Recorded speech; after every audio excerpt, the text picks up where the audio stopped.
आप सभी को मेरा नमस्कार। मैं नन्हे पहलवान और आप देख रहे हैं हमारा चैनल बाबा की खरी खोटी। और मेरे साथ स्वयं बाबा रामदास जी। बाबा जी जय श्री राम। जय श्री राम। जय जय श्री राम। बाबा जी, कनाडा से एक खबर आ रही है ऑपरेशन स्लेज हैमर नाम से। आज से कुछ दिनों पहले एक रेगुलर जैसे जनरल पुलिस चेकिंग नहीं होती है हाईवे पे, वहां पे एक पंजाबी यूथ को पकड़ा गया जिसके पास कुछ आपत्तिजनक सामान मिला और एक हैंडगन मिली। हैंडगन से मेरा मतलब रिवॉल्वर या पिस्टल मिली। पुलिस ने उस लड़के को फिर बेल पे छोड़ दिया, लेकिन उसके पैर में अमेरिका कनाडा में एक ट्रैकर लगा देते हैं। आप जहां भी जाओगे तो उनको पुलिस को पता होता है कि वो हमारा आदमी कहाँ घूम रहा है, फला फला जो बेल पे छोड़ा है। उस लड़के को ट्रैक करते करते कल ऑपरेशन स्लज हैमर हुआ है कनाडा में, और उसमें 5 लोग अरेस्ट हुए हैं। गैंग की सरगना है 61 वर्षीय नरेंद्र नागरा, महिला है, और उनके 2 बेटे नवदीप और रवनीत नागरा, उम्र 20 और 22 साल, और उनके 2 तथाकथित कजन्स रणवीर वरैच उम्र 20 साल, पवनीत नाल उम्र 21 साल। जब उनके यहाँ पूरी पुलिस ने धावा बोला, और 3 police departments, peel, Toronto and Brampton, 3 police department से मिलकर जॉइंट ऑपरेशन को अंजाम दिया। और जब उनके ठिकाने पे पहुंची है पुलिस, तो वहां से भारी मात्रा में असलहा और कोकेन पकड़ी गई। अब आपको असलहे के बारे में बता दूं, 11 सब मशीन गन, मतलब AK-47 इंसास और SLR टाइप का असला, और कुछ हैंडगन्स, हैंडगन से मेरा मतलब रिवॉल्वर पिस्टल्स। और सबसे बड़ी चीज जो वहां पकड़ी गई, $20,000 कनेडियन डॉलर वर्थ की कोकेन। जब कड़ाई से पूछताछ हुई, पहले तो बता दूं कि जो लेडी है नरेंद्र नागरा, उन्होंने एक भरी हुई पिस्तौल लेकर भागने की कोशिश की और कार चेज में पकड़ी गई। जब पुलिस ने कड़ाई से पता किया और पूछा इनसे, तो उन्होंने बताया कि हम कनाडा से अमेरिका कोक लेके जाते हैं, कोकेन, और अमेरिका से यहाँ हैंडगन्स और एम्युनिशन और लाइव एमो लेकर आते हैं। मॉडस ऑपरेंडी यही है गैंग का। और अभी तो ये हो रहा है कि ये तो शुरुआत है, अभी तो गैंग बहुत बड़ा है। अभी तो अमेरिकन पुलिस इसमें इन्वॉल्व हो जाएगी, अब तो FBI और पता नहीं कौन कौन से डिपार्टमेंट इन्वॉल्व होंगे। लेकिन कनाडा पुलिस ने एक काम और किया है, आपको हैरानी होगी कि इंडिया में अगर आप देसी कट्टा लेके पकड़े जाओ ना, 315 या 12 बोर का, तो हफ्ता 10 दिन जमानत नहीं होती। सिर्फ 9mm की एक पिस्टल के साथ पकड़ लिए जाओ तो 6 महीना जमानत नहीं होती। हाई कोर्ट से जमानत होती है, डिस्ट्रिक्ट कोर्ट तो जमानत नहीं दे सकता। पुलिस ने इतने भारी असलहा और एमुनेशन और 20,000 की कोकेन के बाद उन 5 को रिहा कर दिया। आपको पता है, बेल पे छोड़ दिया, उनके पैर में ट्रैकर लगा।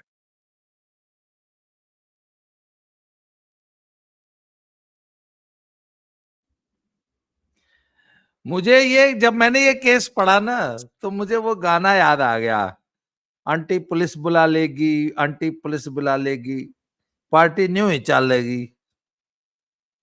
या किसका, वो उसका हनी सिंह का गाना है ये? ऐसे ही है किसी, मतलब हाँ, हनी सिंह का ही है, शायद हनी सिंह का ही है। आंटी पुलिस बुला लेगी, पर यहां पर पुलिस ने आंटी को बुला लिया और आंटी भाज गई। सबसे बड़ी बात है, 61 साल की आंटी रिवॉल्वर भरी हुई लेके, मतलब फिल्म, हिंदुस्तानी फिल्मों में भी ये सीन नहीं देखने को मिलते जो आंटी ने कनाडा की सड़कों पे कर दिया। और कार चेज हुई, मैंने सुना बहुत दूर तक भागी आंटी, 50 किलोमीटर बाद आंटी पकड़ी गई है। जी। एक तो ये, दूसरा आंटी के 2 लड़के पकड़े गए हैं, एक की उम्र 20 साल है, दूसरे की 22 साल। चारों की उम्र 20 से 22 के बीच में। आंटी के 2 अपने बेटे जो हैं वो 20-22 साल के हैं। हाँ, नवदीप और रवनीत। इस टब्बर से अगर कोई पूछेगा ना कि भाई पंजाब से कनेडे क्या करने आए थे, तो जी। ये बोलेंगे कि ओ मुल्क ता स्वर्ग है, ये ता नरकिया है, इंडिया ता नरकिया, कनेडा स्वर्ग भोगण गए सीगे, कनेडे नू नरक बनाता। अभी पीछे ने एक और बड़ा फोटोग्राफ बड़ा पॉपुलर हो रहा था, कनेडा पुलिस ने जगह जगह पर साइन बोर्ड्स लगाए हैं जिसमें लोगों से रिक्वेस्ट की गई है कि प्लीज कृपया खुले में शौच न करें, सड़कों के किनारे टट्टी मत करो। और उस साइन बोर्ड पे एक बंदा मतलब एक फिगर बनाया गया है, स्केच। वो स्केच सरदार जी का है। ये इज्जत कमाई है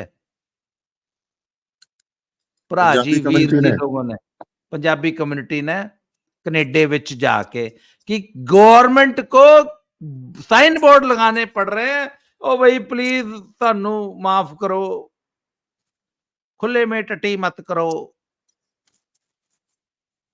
एक और सरदार जी का आया है, वो बैठ के वहां ना सड़क के किनारे साइड में बैठ के किसी ने दूर से वीडियो बना लिया, फोटो खींच लिया सरदार जी का। तो फिर बाद में कैमरा वाले उनके पास पहुंच गए, सरदार जी ये क्या किया आपने? ओ बोले यार मेरे को जोर से लगी थी। खैर चलो। ये तो वो विधायक जी वाली बात हो गई जो ट्रेन में पकड़े गए थे। नहीं, पर विषयांतर हो जाएगा, पर मैं उस पर टिप्पणी जरूर करूंगा। जो ड्रेस विधायक जी ने पहनी थी, ठीक वैसी ही ड्रेस पहन के एग्जैक्टली हूबहू, उतनी ही छोटी शाहरुख खान की बीवी एक बार सड़क पे घूम रही थी मुंबई की, एग्जैक्टली वही ड्रेस पहन के। अगर मेरे, मलाइका अरोड़ा।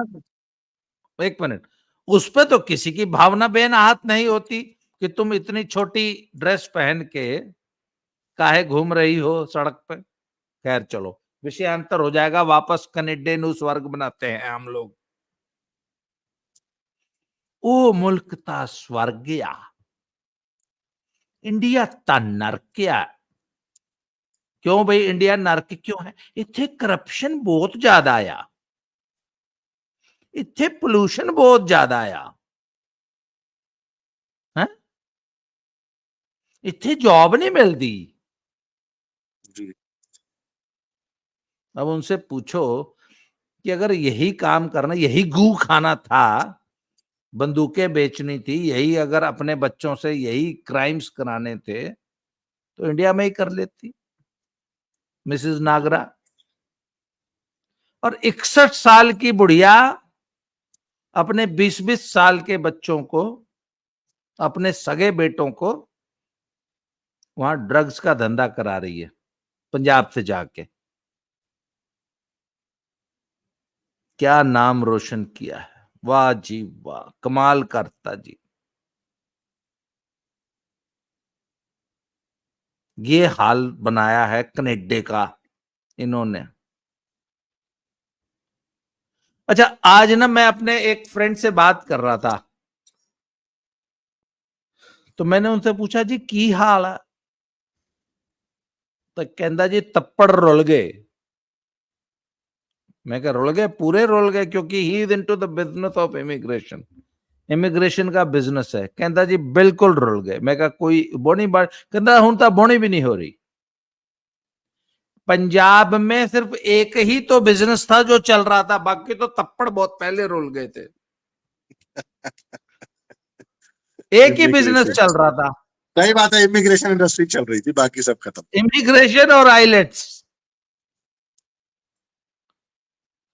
और एक और बिजनेस ठीक ठाक चल रहा था। वो मेरे एक दोस्त हैं, वो उनका एक वो वैरायटी स्टोर बोलते हैं, क्या होता है, जहां मनियारी और इस टाइप का सामान मिलता है, तो वो इस टाइप का। तो उनका कहता है यार मेरा बिजनेस बहुत ਵਧੀਆ ਚੱਲ ਰਿਹਾ। मैं क्या की होया? कहता ये ਜਿਹੜੇ ਮੁੰਡੇ ਜਾਂਦੇ ਆ ਨਾ, ਕੱਛੇ ਵੀ ਇੱਥੋਂ ਲੈ ਕੇ ਜਾਂਦੇ ਆ, ਇੱਕ ਇੱਕ ਦਰਜਨ ਜੌਕੀ ਦੇ ਅੰਡਰਵੇਅਰ, ਇਦਾਂ ਦੀਆਂ ਚੀਜ਼ਾਂ ਹੈ। नहीं, चार चार जोड़ी जूते यहाँ से लेके जाते हैं, इतना हाँ, महंगा हो गया है कहते जूता। मैं क्या ਉੱਥੇ नहीं मिलता? कहते ਉੱਥੇ महंगे मिलते ਆ। कहते इथों, कहते स्केचर्स का जो जूता यहाँ $50 का मिल रहा है, मतलब $4000 का, वो कनाडा में $200 का, $180 का। सेम अच्छा जूता, खैर चलो। Same brand, same design. नहीं तो वो मुझे बता रहे थे, उनकी जलंधर में दुकान है, कहते जे एक भी ਕੈਨੇਡੀਅਨ ਗ੍ਰਾਹਕ ਵੜ ਗਿਆ ਮੁੰਡਾ ਤੇ 20,000 ਦੀ ਸ਼ਾਪਿੰਗ ਹੋ ਜਾਂਦੀ ਆ। 20,000 के तो अंडरवियर बनियाइन और इस टाइप का सामान 2-3-4 साल की शॉपिंग इकट्ठे करके लेके जाता है मुंडा। तो मैंने कहा तप्पड़ रुल गए थे। एक इमिग्रेशन इंडस्ट्री और उसके बल पे काम चल रहा था। तो मैंने पूछा अब क्या हाल है? कहते जी बिल्कुल जीरो हो गया। मैंने कहा क्यों, हो नहीं जा रहे कनेडे? कहते नहीं, हो नहीं जा रहे। उसी तरह आइलेट्स इंडस्ट्री भी बैठ गई है पूरी तरह, और वीजे लगवाने वालों का तो तुमको हाल पता ही कि एक एक वीजे में ही 7-7, 8-8 हजार, 10-10 हजार, 10-10 लाख, 6 से लेके 10 लाख तक कमा लेते थे एक वीजे में। जी। अब पर अमेरिका में डंकी लगवाने वाला जो धंधा है ना, अमेरिका भेजना डंकी लगा के, वो वाला चल रहा है अभी। तो मैंने और पूछा, मैंने कहा होर की चल रहा? कहते माड़ा मोटा इंग्लैंड अमेरिका का जड़ा वीजा वूजा वो चल रहा, थोड़ा बहुत, कुछ 1-2% बच्चे इंग्लैंड भी जाते हैं पढ़ने, कुछ अब उधर ऑस्ट्रेलिया न्यूजीलैंड भी जाते हैं, तो बस खाली वो चल रहा है। हालांकि उसमें भी मतलब बहुत जबरदस्त पैनिक है। एक इन्होंने नया कंट्री ढूंढने की कोशिश की थी, पुर्तगाल, पर कहते वो कनाडा वाली बात नहीं है ना। कहते कनाडा तो 10 साल रज के पैसे कमाए हैं इन इमिग्रेशन एजेंट्स ने। अब क्या, अच्छा मैंने पूछा अब माहौल क्या है? तो उन्होंने बताया जी जो तो पेरेंट्स सक्षम हैं या जो थोड़े भी ठीक ठाक हैं, वो अपने बच्चे बहुत तेजी से वापस बुला रहे हैं। उन्होंने अपने बच्चे वापस बुला लिए हैं। वो जिनके पास यहां भी कुछ ठिकाने नहीं है, यहां भी 20 से 30 लाख का कर्जा लेके गए हैं, वो नहीं आ रहे। या वो जिनका पीआर का प्रोसेस वहां चला हुआ है, या पीआर जिनको मिल चुकी है पर वहां भूखे मर रहे हैं, टेंटों में रह रहे हैं,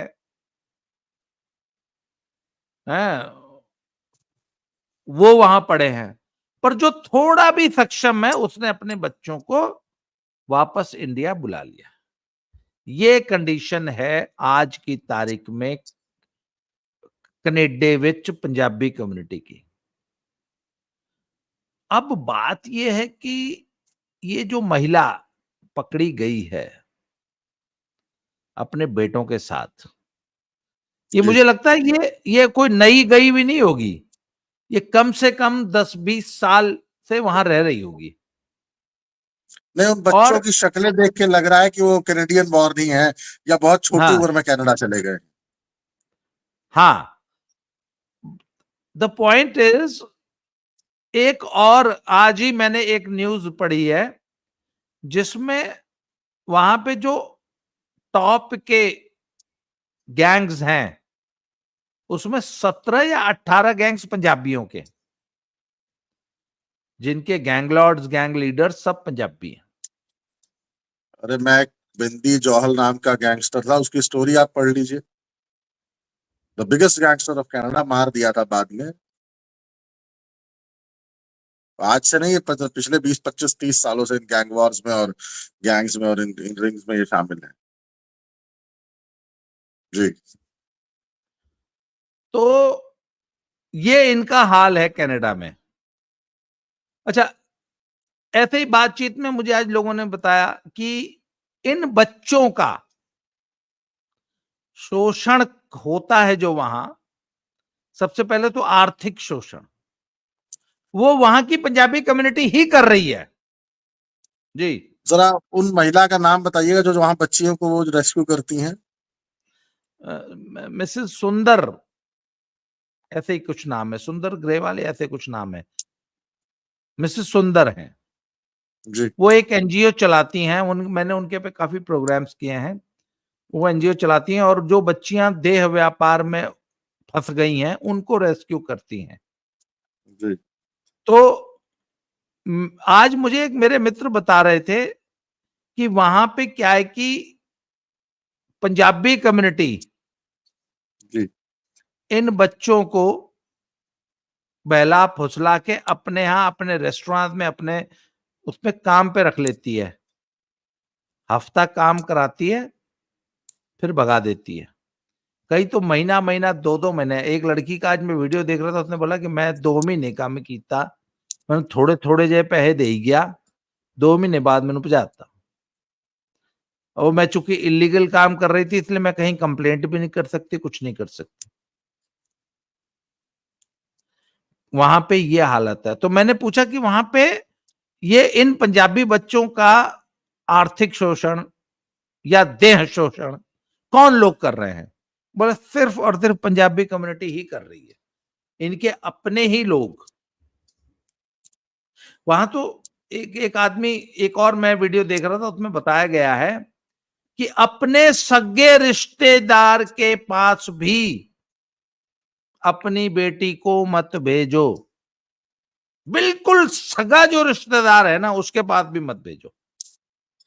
वहां पे लोग हाथ जोड़ जोड़ के, जो वहां के जो लोकल लड़के हैं, लोकल समझदार लोग हैं, जो कम्युनिटी लीडर्स हैं, कम्युनिटी मेंबर्स हैं, वो वीडियोस बना रहे हैं कि प्लीज अपनी बेटियां मत भेजो।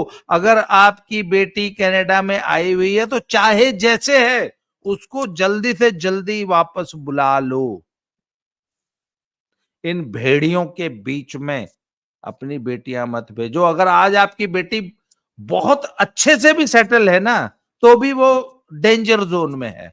अब आप कहेंगे कि साहब जो अच्छे से सेटल है वो कैसे डेंजर जोन में है? तो कहते हैं यहां पे ग्रूमिंग गैंग्स चलते हैं और उनका एक मोडस ऑपरेंडी है। मोडस ऑपरेंडी क्या है कि ये यूरोप के समाज में, स्पेशली कनाडा में, बहुत ज्यादा अकेलापन महसूस होता है आदमी को। कुछ मौसम ऐसा है, कुछ देश इतना बड़ा है, पॉपुलेशन नहीं है, कोई किसी से बात नहीं करने वाला, कोई सोशल इंटरेक्शन नहीं है, कोई इमोशनल बैकअप नहीं है आपके पास, परिवार नाम की चीज नहीं है। तो आदमी के पास एक कंधा होता है ना जिस पे आदमी रो लेता है। कहते हैं ऐसा कोई सेटअप नहीं है। मुझे एक किस्सा याद आता है। यूके में दो बुजुर्ग जो कि अपने बच्चों के पास घूमने गए थे, ये मैं स्टोरी पहले भी रिपीट कर चुका हूं, आज दोबारा सुना रहा हूं अपने दर्शकों को। दो इंडियन बुजुर्ग किसी स्टोर में चले गए, तो स्टोर में वहां पे जहां पे बिलिंग होती है वहां भीड़ थी, तो एक इंडियन लड़की वहां पे वो बिलिंग कर रही थी, तो ये बुजुर्ग वहां खड़े हो गए, बातें करने लग गए थे। तो 10 मिनट बीत गए, बातें, वो लड़की भी इनसे बातें करने लगी।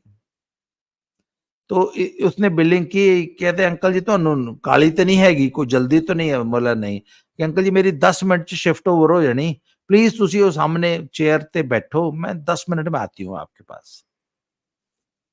तो बुजुर्ग कहते असि वेले थे, असि बह गए उत्थे। 10 मिनट बाद वो लड़की आई, हमारे साथ बैठ गई, अपनी कहानी सुनाने लगी कि मैं यहाँ 10 साल से रह रही हूँ, मेरे हस्बैंड है, मेरे 2 बच्चे हैं, मेरे फादर पंजाब पुलिस के बड़े ऑफिसर थे, वो मुझे बहुत मना करते थे कि बेटा हमें जरूरत नहीं है जाने की, पर मैंने जिद करके, जबरदस्ती करके, मेरे पापा ने, मम्मी ने मुझे 2 साल तक समझाया, मैं नहीं मनी, मैं इतने यूके आ गई। हुण भी मैं ठीक है, मैरिड है, मेरे बच्चे ने, मेरे हस्बैंड भी काम करते हैं, आई एम हैप्पीली मैरिड, सब कुछ कहती सही है, पर कोई किसी नाल गल नहीं करता, कोई किसी से बात नहीं करता। इतना एकाकी, अकेला, उदास जीवन है।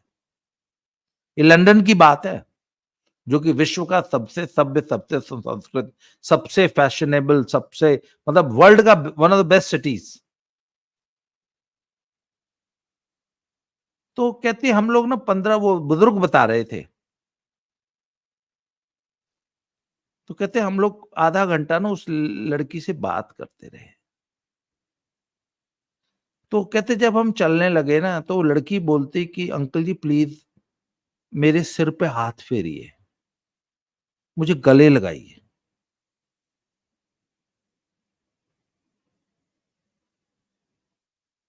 She requested the old man कि मेरे सिर पे हाथ फेरो, मुझे एक बार गले लगा लो प्लीज। ये मनोदशा है वहां पे लोगों की। तो वो मैं जो वीडियो देख रहा था उसमें कहता कि इस एकाकीपन के जीवन में अगर कोई भी आदमी आपसे हेलो भी बोल दे ना, मुस्कुरा के बात भी कर ले, तो बच्चों को लगता है कि चलो शुक्र है किसी ने तो बात की, कोई तो मिला, कोई तो सिर पे हाथ रखने वाला, कोई कंधे पे हाथ रखने वाला तो मिला। कहते ये ग्रूमिंग गैम्स ऐसे ही लोनली और डिप्रेस्ड लड़कियों की ताक में रहते हैं और उनको सिर्फ फ्रेंडशिप, कंपेनियनशिप, दोस्ती है, शुरू में ऐसा बिहेव करेंगे कि बहुत they are very nice people, दोस्ती कर लेंगे और दोस्ती करते करते करते फंसा लेंगे आपको। और अगर एक बार आप उनके चंगल में फंस गई, ये मैं उनकी बात कर रहा हूं जो वहां वेल सेटल्ड लोग हैं, जिनको रहने खाने की दिक्कत नहीं है। और कहीं आपको रहने खाने की दिक्कत है तब तो आप एक दिन में ट्रैप हो जाओगे उनसे। क्यों? वो अपना फ्लैट आपको ऑफर कर देंगे, चल यहां रह ले, यहां खा ले। अब जहां 10 दिन आप उनके पास रह लिए तो आप सारी जिंदगी के लिए उनके गुलाम बन गए। Slave, slavery. तो वहां पे कुछ ऐसी संस्थाएं हैं जो बच्चों को रेस्क्यू कर रही हैं और पेरेंट्स की ग्रूमिंग कर रही हैं कि अपनी बेटियों को बचाओ, मत भेजो, अगर आ गई हैं तो वापस बुला लो, कितनी भी वेल सेटल्ड है, या उनके साथ यहां आके रहो, उनको अकेला मत छोड़ो, because they are very very vulnerable. वो बहुत खतरे की स्थिति में है, कभी भी उनको ट्रैप किया जा सकता है। और सिर्फ देह व्यापार में ट्रैप नहीं होती हैं, बाकायदा ड्रग्स और सब कुछ। पता लगा आपकी बेटी जंकी बना दी गई उस गैंग के द्वारा। कहते यहां किसी को भी ट्रैप कर लेना इनके लिए चुटकियों का काम है, ऐसे कहते ट्रैप कर लेते हैं। तो अब तक तो मैं लोगों से कहता था ना, अपने वीडियोस जब मैं बनाता था लोगों से कहता कि अपने बच्चों को मत भेजो। अब भेजना तो इन्होंने बंद कर दिया है। जो वहां गए हैं उन्हें सुरक्षित वापस ले आओ, rescue them. I will use the word rescue. अपने बच्चों को रेस्क्यू कीजिए, किसी तरह सही सलामत जिंदा वापस बुलाओ। हिंदुस्तान इस धरती का सबसे खूबसूरत देश है, सबसे सुरक्षित देश है, सबसे संपन्न देश है। जी। इसलिए भैया इसको छोड़ के England, America, Canada, UK, Europe जाने की जरूरत नहीं है, यही स्वर्ग है। और जो छोटी मोटी कमी है इसी को स्वर्ग बनाओ। वो राहुल गांधी जी ने कहा था ना, poverty is a state of mind. यहाँ कोई कमी वमी नहीं है, ये स्टेट ऑफ माइंड है आपका कि यहाँ बहुत कमी हो, यहाँ एयर क्वालिटी नहीं है। किसी गांव में घर बना लो, वहां तो एयर क्वालिटी अच्छी हो जाएगी। किसी भी शहर के आउटस्कर्ट्स में घर बना लो। एयर क्वालिटी भी तो तुम्ही ने खराब की है, पराली जला जला के। मतलब मैं एक बात कर रहा हूँ ना, यहाँ ये एयर होता है, धूल है बहुत ज्यादा, एयर कंडीशन गाड़ी में चलना है, घर से बाहर निकलना नहीं है, मजबूरी में घर से बाहर निकलना है। कहाँ भैया तुमको धूल लग रही है? हम्म, ये सब बहाने हैं बाबा जी कि यहाँ प्रॉब्लम्स हैं। मतलब जो लॉ एंड ऑर्डर की समस्या मैं कनाडा में देख रहा हूँ, मुझे उत्तर प्रदेश, बिहार, बंगाल, उड़ीसा और इस टाइप के जो बैकवर्ड स्टेट्स थे ना, उनमें भी नहीं दिखी, झारखंड में नहीं दिखी। और सबसे बड़ी प्रॉब्लम वहां अकेलापन, एकाकी जीवन। किसी के पास टाइम नहीं है कि आपसे बात कर सके। इंडिया में सारी दुनिया वेली पड़ी है, उसके बाद भी मजे से खा रही है, पी रही है। ऐश कर रही है। मैं बताऊं, देखिए पंजाबी यूथ को जितना मैं जानता हूं, मेरे सारे दोस्त जलंधर के ही हैं। ओए उन्हें उत्थे मस्टैंग ले ली, और तेन पता उत्थे वरुण ने मस्टैंग ले ली? मैं कहा नहीं पता। वो काम बहुत करता, मस्टैंग ले ली। वरुण से पूछो ना कि करता की है, कहता बस काम ही करते, बाकी कुछ नहीं करते। मैं कहा पिछले 10 साल तो कर की रहे हैं? कहता काम। मैं कहा की करना है? कहता काम। फादर कैनरा बैंक के मैनेजर रिटायर हुए हैं। मदर सिविल हॉस्पिटल जलंधर की हेड नर्स थी, उन्हें क्या कहते हैं जो काफी चीफ सीनियर नर्स हो जाती है। हाँ, मेट्रल थी। और मतलब जालंधर में मुझे लग रहा है कि उनके पास 15-17 मरले की बड़ी कोठी, और वो दोनों चले गए न्यूजीलैंड और जाना, उनके फादर मदर रोकते रहे तब भी गए, दोनों भाई चले गए। और उनसे पूछो ना पिछले 10 साल से कर क्या रहे हो, तो कहते सिर्फ काम कर। 10 साल घर नहीं आया था, इस साल घर आया था 10 साल बाद न्यूजीलैंड, जब पीआर हो गया तो वापस आया। और अचीव अचीव क्या किया पूरी लाइफ में? कहने का मतलब यही देश स्वर्ग है धरती का। धरती पे एकमात्र स्वर्ग यदि कुछ है तो भारत देश है। इसी को स्वर्ग बनाना है और यहीं जीना है, यहीं मरना है। नन्हे पहलवान जी, आज के लिए इतना ही। बहुत बहुत धन्यवाद। धन्यवाद बाबा जी। जय श्री राम। जय श्री राम। जय जय श्री राम।